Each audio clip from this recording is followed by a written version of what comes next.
Menikahi Hot Om. Bab 258. Jangan menuruti permintaan tidak masuk akalnya lagi. Jadikan semua itu pelajaran bagi kamu sebagai pemimpin bahwasanya harus kokoh. Kamu tahu, sudah cukup penderitaannya. Saya hanya ingin mendengar kabar bahagia dan senyum tawanya. Cukup saya melihatnya menangis. Kalau kamu menyanggupi, saya sendiri yang akan mengantarmu kembali padanya. Bisa. Udah ganteng banget, Om. Duh, nggak sabar Laivia lihat Om Mahesa nikah lagi sama Widya. Mahesa, lelaki itu saat ini sudah berganti pakaian. Setelah pembicaraan panjangnya dengan Haris yang disaksikan oleh ayah kandungnya Eyang Sastro dan Aksa, ia langsung ditangani oleh para perias pengantin untuk berganti pakaian yang senada dengan Widya. Menggunakan atasan putih, bawahan batik dan juga penutup kepala berupa beskap, lelaki itu tampak gagah dan memesona. Aura matangnya tidak bisa diswidyaikan. Duh, jadi mama yang dek-dekan, Bi. Kamu ganteng banget. Mama indah, perempuan itu tidak bisa menywidyaikan kebahagiaannya. Berkali-kali ia memeluk Mahesa dan membenarkan pakaian yang sudah sempurna. Tidak lama setelahnya, pintu kamarnya diketuk. Ranti yang muncul di sana. Udah siap, Ma? Udah, Ran. Gagah, kan adikmu. Ranti masuk lebih dalam ke dalam kamar. Ia menatap Mahesa lamat-lamat.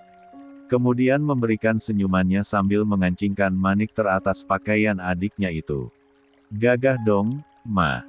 Auranya itu loh. Gemes. Mahesa tertawa kecil.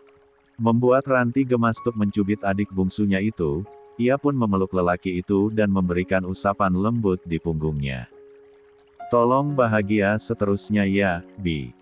Bahagiakan anak-anak dan istrimu. Ba yakin. Kamu lebih kokoh dari apapun sekarang. Jangan sedih-sedih lagi. Udah ketemu, kan, pelangimu. Ballroom Hotel. Saudara Mahesa Hans Perdana bin Sastro Cokroaminoto Perdana, saya nikahkan dan saya kawinkan engkau dengan anak perempuan saya Widya Renjana Putri binti Hariswardana dengan mas kawinnya berupa saham sebesar perkebunan seluas 1000 hektar serta perusahaan. Saya terima nikah dan kawinnya Widya Renjana Putri binti Hariswardana dengan mas kawinnya tersebut dibayar tunai. Bagaimana para saksi? Sah. Sah, sah, sah. Alhamdulillah. 2. Selamat, bro, ucap Abi yang juga menjadi saksi pernikahan Mahesa. Ia mengajak suami Widya itu bersalaman ala lelaki. Sorry jadi bagian ujian kekuatan cinta kalian. Kamu dan Widya benar-benar menakjubkan. Mahesa hanya tersenyum tipis. Tidak menanggapi lebih lanjut sebab yang ada dalam pikirannya adalah istrinya yang sudah lebih dari 1 jam ia tinggalkan. Entah bagaimana ekspresinya nanti jika mengetahui kini mereka malah sudah menjadi suami istri. Perihal Abi, Aksa sudah menjelaskan jika lelaki itu juga akan menikah, bukan dengan Widya, tapi dengan Mentari. Lelaki itu juga akan melangsungkan pernikahan hari ini dengan saudari satu-satunya wanita yang kini sudah menjadi istrinya itu. Pengantin wanitanya sudah bisa dipanggil, ya, Pak, Bu, ucap penghulu yang selesai menikahkan Widya dan Mahesa. Setelah dilakukannya rangkaian ijab kabul, ia menginstruksikan pada pihak keluarga untuk memanggil mempelai wanita. Untuk selanjutnya melakukan penandatanganan berkas-berkas yang diperlukan. Anggun yang langsung berdiri. Baik, Pak. Saya akan panggilkan putri saya. Dengan semangat, wanita anggun berhijab itu melangkah pergi dari ballroom menuju kamar Widya. Ia bahkan tidak mau ditemani oleh siapapun. Ia khusus ingin memanggil anaknya sendiri. Beberapa saat sebelumnya, detik demi detik Widya menantikan kehadiran Mahesa. Ia mulai gelisah sebab setengah jam nyatanya telah berlalu. Walau lelaki itu mengatakan jika dalam setengah jam ia tidak kembali, maka semuanya telah gagal, ia masih menyelipkan harapan agar lelaki itu datang membawa kabar gembira.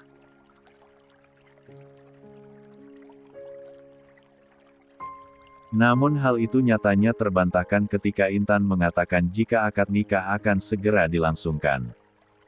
Ia sibuk mencari remote TV yang menyiarkan secara langsung bagaimana suasana di ballroom hotel itu. Perasaannya campur aduk. Harapannya seolah pupus.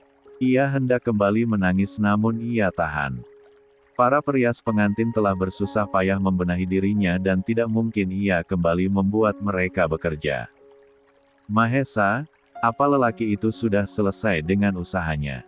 Apa dia terkalahkan begitu saja? Tidak bisa, hatinya kini benar-benar sakit. Air matanya kembali mengalir.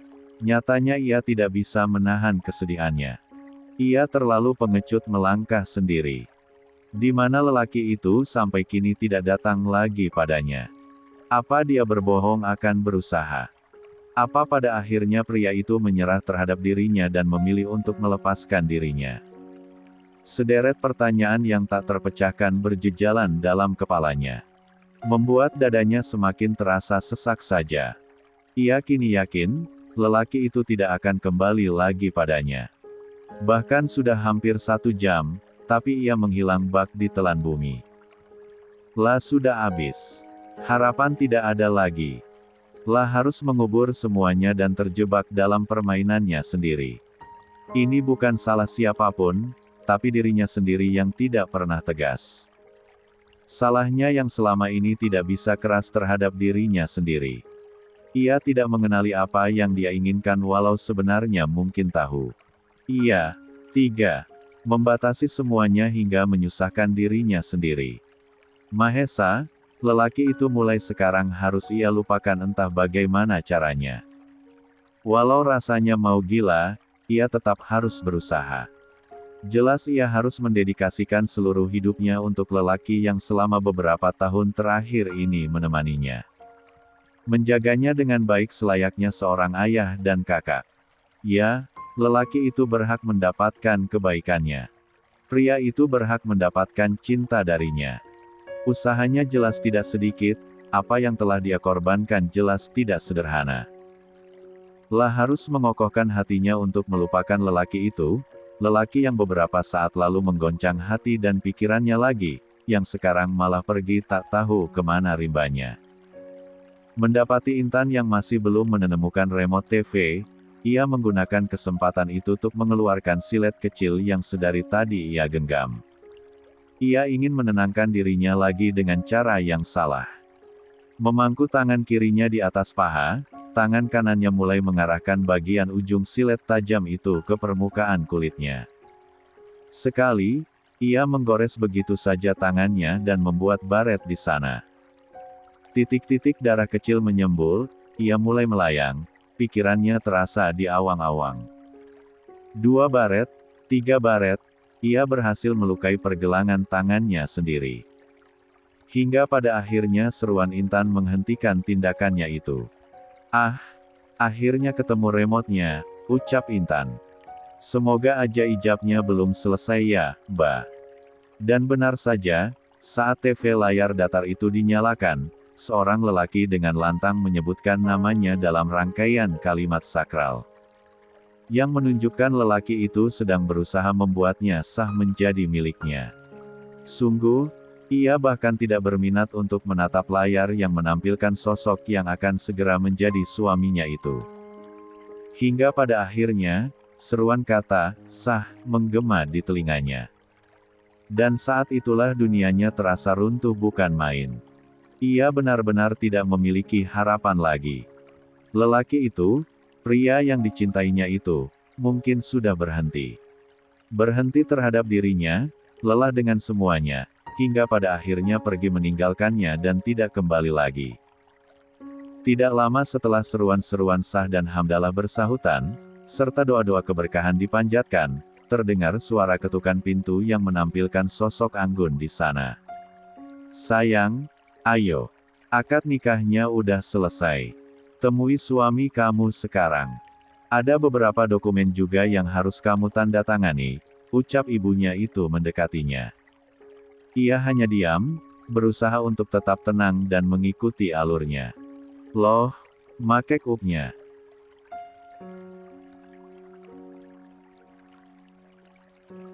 Ibu kandung Widya tersebut langsung mengambil beberapa peralatan yang ada di meja rias.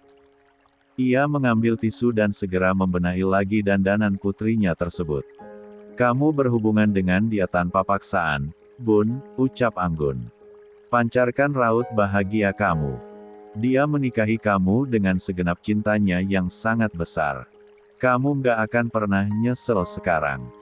Dia udah bersumpah sama mama dan papa untuk jaga kamu dan gak akan nyakitin kamu. Jangan sedih-sedih lagi, kamu layak mendapatkan yang terbaik setelah semua yang kamu alami. Widya hanya diam. Tidak berminat menjawab pertanyaan sang ibu. Lah hanya mengikuti saja. Saat dibawa keluar dari kamar pun, ia hanya pasrah saja. Ia harus menerima kenyataan bahwa langkahnya saat ini bukan tertuju pada lelaki yang selama ini mencengkeram hatinya tanpa sisa, tapi untuk lelaki lain yang bahkan sudah ia anggap saudara. Hingga sampai di ballroom, ia bahkan tidak bisa melihat siapapun. Pandangannya sudah begitu buram. 4. Pikirannya yang berat nyatanya sangat mempengaruhi fisiknya. Pandangannya mulai mengabur, ia bahkan tidak fokus dan tidak bisa melihat orang-orang di sekitarnya. Langkah demi langkah, ia merasa menuju keruntuhannya. Sungguh, ia tidak sanggup. Keadaan ini terlalu membuatnya sesak. Ia begitu sengsara tanpa pujaan hatinya yang telah menghilang entah kemana. Hancur, hanya itu yang bisa ia rasakan sekarang. Entah bagaimana ia menghadapi hidupnya nanti, ia tidak bisa memikirkannya. Sajam itu terlalu menancap tepat di jantungnya. Membuatnya tidak bisa bernapas. Dan saat hanya selangkah lagi menuju lelaki yang sudah sah menjadi suami tersebut, tubuhnya benar-benar layu. Ia ambruk luruh ke lantai. Dengungan-dengungan suara yang meneriakkan namanya masih dapat ia dengar. Dan saat matanya hendak menutup, ia mulai berhalusinasi jika lelaki yang merenggut setengah jiwanya itu kini sedang merengkuhnya. Mengkhawatirkannya. Ia bahkan bisa mendengar suaranya dengan jelas. Bun, ucapnya. Ia terdengar khawatir setengah mati. Wake up, baby. Kini ia yakin, ia pasti sudah gila. Dan kegilaannya itu berakhir saat matanya benar-benar tertutup dan ia kehilangan kesadarannya. Kamar pengantin. Sayang. Suara itu kembali terdengar. Lebih jelas lagi. Ia bahkan bisa merasakan deburan napas hangat lelaki itu pada wajahnya. I'm here. For you. 5. Tok, tok, tok. B. Ini Mbak Ranti. Suara ketukan pintu terdengar dari luar kala Mahesa sedang berusaha menyadarkan Widya. Ia melangkah cepat menuju pintu dan membuka celah sedikit. Ya, Mbak. Ada apa? Ada Dokter Arya yang dipanggilkan sama Intan dari puskesmas terdekat. Dia mau periksa Widya. Mahesa langsung melirik pada pria di belakang Ranti. Lalu menarik kakaknya itu masuk ke dalam. Saya dokter kalau Mbak lupa. Untuk apa panggil dokter lain untuk istri saya? Ranti lupa kalau adiknya itu super posesif. Ia lupa kalau saudaranya itu mungkin lebih berkompeten menangani istrinya. Namun bisa apa dia ketika keluarganya menyuruh dirinya untuk mengantar dokter muda itu pada Mahesa untuk memeriksa Widya. Suruh pulang, Mbak. Duh, Mbak nggak enak, Bi. Alasannya apa dong? Mbak lebih ngerti. Ranti mendesah. Percuma saja membujuk lelaki ini. Ia tidak akan mampu mendebatnya. Oke, Mbak yang tangani. Tapi gimana Widya? Ranti menoleh ke arah Widya yang berusaha duduk. Dan Mahesa bergegas menuju sang istri ketika melihat pergerakan itu. Mbak. Mahesa memberikan kode pada Ranti untuk keluar. Dan Ranti yang mengerti pun langsung bergegas pergi. Kabari Mbak, Bi. Suami Widya tersebut tidak menjawab, membiarkan sang kakak menghilang di balik pintu.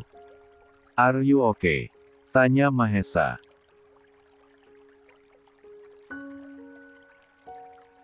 Lelaki itu langsung membuat Widya bersandar di tubuhnya. Kamu bisa baring dulu kalau masih pusing. Widya yang sepertinya belum benar-benar sadar akan situasinya pun memijat pelipisnya sebab kepalanya yang terasa berat. Ia mencoba menenangkan tegangan pada kepalanya. Setelah cukup reda, perempuan itu kemudian mengerjapkan matanya perlahan, mengedarkan pandangannya ke sekeliling ruangan. Mencoba mengingat apa yang terjadi. Ya, lah ingat jika ia pingsan di ballroom hotel tadi. Tapi, sesaat matanya akan tertutup, ia berhalusinasi melihat lelaki itu. Lelaki yang tidak kembali lagi di saat-saat genting dan malah menghilang bak di telan bumi. Padahal ia sudah berjanji akan menjaganya, memperjuangkannya, tapi pada akhirnya malah begini. Air mata itu mengalir sekali lagi. Rasanya ia benar-benar tidak percaya kini malah sudah sah menjadi istri pria lain. Lah bahkan tidak menyadari siapa yang ada di belakang punggungnya. 6. Baby. Dek. Jantung perempuan itu langsung berdenyut. Suara itu, kenapa? Are you okay? Makin berdebar kencang jantungnya. Perempuan itu ingin sekali berbalik, tapi entah kenapa ia takut. Buna. Tidak, lah tidak bisa lagi untuk tidak melihat. Terlebih saat tangan kokoh itu terasa mengusap ke area lengannya. Perlahan, ia putar tubuhnya, matanya langsung tertuju pada pakaian yang dikenakan lelaki itu. Baju pengantin melekat pada tubuh kokohnya. Jelas, sudah jelas jika sosok ini adalah lelaki yang tadi telah mengikatnya menjadi istri. Yang dengan lantang menjadikan dirinya sebagai miliknya. Tapi, kenapa ada yang aneh? Suara lelaki itu. Suaranya kenapa benar-benar mirip dengan lelaki yang telah ingkar janji padanya. Sejak kapan suara mantan suaminya begitu mirip dengan suara lelaki yang menjadi suaminya saat ini? Suara dua lelaki itu jelas berbeda. Sama sekali tidak mirip satu sama lain. Sayang, Dek. Semakin jelas suara itu menggaung di telinganya. Benar-benar bukan suara Abi, melainkan suara. Tidak mungkin. Ia pasti berhalusinasi lagi. Kamu nggak sedang berhalusinasi, Bun, ucap lelaki itu menyentuh dagu Widya. Ia seolah bisa membaca pikiran perempuan itu. Lihat Mas, sayang. Perlahan, tangan itu mengangkat dagunya, membimbingnya untuk melihat sosok yang sudah sangat jelas adalah suaminya. Siapa lagi kalau bukan Abi? Tapi, Dek, jantungnya memompa luar biasa. Ia tidak bisa menyuwidyaikan keterkejutannya. Sosok itu, wujud itu kini benar-benar nyata ada di depan matanya. Ia pasti sudah gila. Ia yakin pasti pikirannya sudah tidak waras. Kepalanya pun menggeleng. Ia mundur ke belakang untuk menghapus bayangan yang semakin jelas itu. Namun tangan lelaki itu lekas menggenggam tangannya. Meremasnya pelan penuh kehangatan dan kelembutan. Ini Mas, Bun. Kamu nggak lagi halusinasi. It's me. Mahesa Hans Perdana. Tangannya hendak dibawa untuk menyentuh pipi lelaki itu. Namun dengan cepat ia tarik kembali. Kepalanya kembali menggeleng, ia membawa tubuhnya mundur untuk mengambil jarak sejauh mungkin. 7. JTP 345. Lah berputar, membawa kakinya untuk turun dari tempat tidur. Mahesa. Lah terlalu memikirkan lelaki itu sampai-sampai bayangannya begitu jelas di depan matanya. Ia sampai merasakan delusi seperti ini. Ia sampai merasa tidak bisa membedakan antara khayalan dan kenyataan. Tidak. Ia tidak bisa begini. Ia harus membuat bayangan itu enyah dari hadapannya. Ia harus membuat sosok itu pergi darinya. Berjalan menuju meja rias, ia menarik laci dan meraih silet kecil yang tadi ia gunakan untuk melukai pergelangan tangannya tadi. Lah sing-singkan lengan kebayanya yang sebelah kiri dan hendak membuat luka baru di sana. Ia ingin segera menghapus bayangan nyata itu dari matanya. Terlalu sakit mengingat orang yang telah ingkar janji padanya.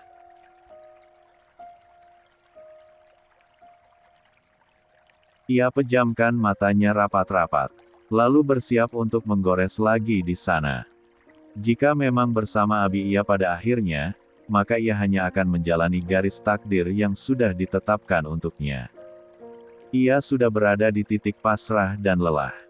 Ternyata sangat mengharapkan seseorang yang selama ini ia cintai sesakit itu. Mahesa yang melihatnya langsung bergegas menuju istrinya. Ia yang sedari tadi membiarkan perempuan itu mengamati, mencerna perlahan, nyatanya tidak bisa lagi membiarkan perempuan itu untuk mengerti dengan sendirinya. Tindakan yang sedang ia lakukan saat ini langsung membuatnya geram setengah mati. Rasa cemasnya langsung menyeruak begitu saja. "What the hell are you doing? Huh." Telapak Mahesa langsung mencengkeram erat-erat pergelangan tangan istrinya yang kini memegangi silet. Ia raih benda tajam itu dan melemparkannya ke tong sampah. Seketika ia memindai tangan kiri istrinya yang penuh dengan baret-baret merah. Tidak tepat di pergelangan tangan, tapi lebih ke atasnya. Ia seperti sengaja melakukan di area itu agar tidak terlihat. Sebab jika lengan kebaya itu tidak disingkap ke atas, maka luka-luka itu tidak akan tetap terswidai. "Lagi," geram Mahesa. "Kamu melakukannya lagi, Bun. Kenapa? Kenapa?" Widya merasakan dirinya linglung. Air matanya berjatuhan. Bolehkah ia berharap lelaki di depannya ini benar-benar Mahesa? "Aku tidak ingkar janji, Bun. Aku kembali. Aku kembali ke sini untuk kamu. Aku bahkan sudah menikahimu. Kenapa kamu melakukan ini lagi dan lagi? Kenapa, sayang?" Widya meneguk ludahnya susah dan payah. Jantungnya makin bergemuruh. Namun itu tahu satu hal, ia tidak sedang berkhayal sekarang. Ingin memastikan, tangannya pun terangkat untuk menyentuh wajah lelaki itu. Ia merabanya, memetakan paras tampan itu dengan telapaknya. "Mas, Mahesa. Saya, Buna." Mendengar jawaban yang sangat familiar itu langsung menyadarkan Widya bahwa ia benar-benar sedang tidak berkhayal. Lelaki di depannya ini. Kamu." Mahesa tidak menahan diri lagi. Ia tarik rahang perempuan itu dan menyatukan bibir mereka berdua. 8. Melumatnya lembut dan menciumnya dalam-dalam.